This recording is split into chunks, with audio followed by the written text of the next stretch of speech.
कोल्हापूर महानगरपालिकेचे 1261.11 कोटीचे जमेचे अर्थसंकल्पीय अंदाजपत्रक सादर करण्यात आल्याची माहिती महानगरपालिका आयुक्त के. मंजुलक्ष्मी यांनी दिली. कोल्हापूर महानगरपालिकेच्या 24-25च्या आपलं नवीन अर्थसंकल्पीय अंदाजपत्रक आज आपण सादर केलेले आहे. त्याच्यामध्ये महसुली आणि भांडवलीच्या अपेक्षित जमा रक्कम जवळपास 868 कोटी आहे आणि त्याचा खर्च 867 कोटी आहे. आणि विशेष प्रकल्पाच्या अंतर्गत सुरू असलेल्या कामाच्या जमा खर्चाचे स्वतंत्र अंदाज पण आम्ही सोबत केलेले आहे. त्याच्यासाठी जमा ऑलमोस्ट 346 कोटी आहे आणि खर्च 344 कोटी आहे. तसेच महिला बालकल्याण निधी आणि केंद्रीय वित्त आयोगाचे एकत्रित स्वतंत्र अंदाजपत्रक पण आम्ही ह्याच्यामध्ये दर्शवण्यात आलेले आहे. त्याच्यात वित्त आयोगाअंतर्गत जवळपास 46.54 कोटी जमा आणि 46.6 कोटी खर्च अपेक्षित आहे.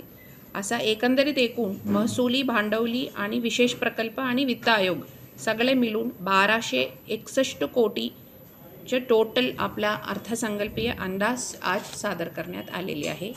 आणि ह्याच्यामध्ये प्रामुख्याने आजच्या अंदाजपत्रक सादरीकरणाच्या अगोदरच आपण नागरिकांकडून पण त्यांचे सजेशन्स घेतले होते. त्यांच्या प्रामुख्याने स्वच्छताबद्दल, पार्किंगबद्दल आणि पब्लिक टॉयलेट्सबद्दल त्यांचे काही सुझाव आले. ते सगळे आपण आपला अंदाजपत्रकीय जो सादरीकरण झाले त्याच्यामध्ये घ्यायचे प्रयत्न केलेले आहे. स्वच्छता विभागाच्या आपण सशक्तीकरण करण्यासाठी अजून चांगला वाहनं, auto tippers, road sweeping machines हे सगळे घेण्याच्या तरतूद ठेवलेली आहे. तसेच पार्किंगसाठी पण आपण गोकुलमध्ये आत्ताच्या महालक्ष्मी आराखड्यामधलं व्हीनस पार्किंग, सरस्वती टॉकीज तिथे आपण पार्किंग आणि एनकॅपमध्ये कवळा नाकामध्ये लक्झरी बसेससाठी सुद्धा पार्किंगची व्यवस्था आपण केलेली आहे. तसेच आपण सवलत दिलेले होते अभय योजनामध्ये आणि त्याच्यामध्ये पण घरफळामध्ये जवळपास 12 कोटी, पाणीपट्टीमध्ये 4.36 आणि परवाना विभागामध्ये 40 लाख आपण हा सवलत कालावधीमध्ये जमा झालेले आहे.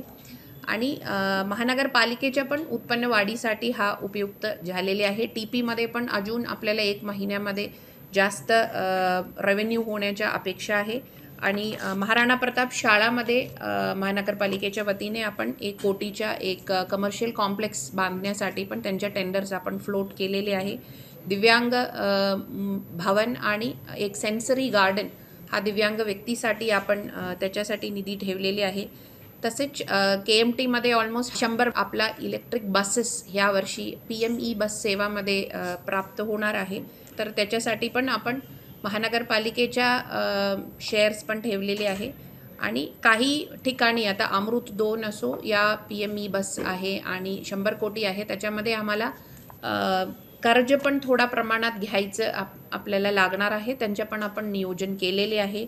आणि मोठ्या प्रमाणात पर्यटनाला भर देण्यासाठी आपण रंकाळामध्ये आणि महालक्ष्मी आराखडा आणि येणारे जो बसेसच्या शटल सर्व्हिसेस पण आपण करण्याचे प्रयत्न केलेले आहे.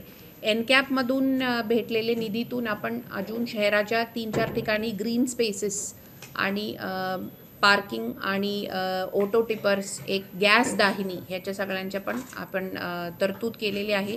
मोठा पांच रस्ता पण जे जास्त एअर पोल्युशन असलेले ठिकाणी 5 रस्ता पण आपण एनकॅपमधून करण्याचे नियोजन केलेले आहे. तसेच आपण शालेय विभागाच्या पण आज अंदाजपत्रक सादरीकरण झाले. त्याच्यामध्ये पण आपण प्रत्येक वर्षी आता ह्या वर्षी जसं ISROमध्ये आपल्या मुलांना घेऊन गेले तसेच प्रत्येक वर्षी हा एक बजेट हेडच आपण नवीन तयार केलेले आहे.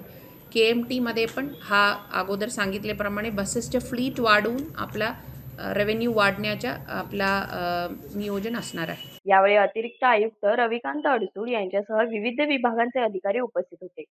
न्यूज मराठी 24 साठी कॅमेरामन प्रेम चौगलेसह असित बनगे, कोल्हापूर.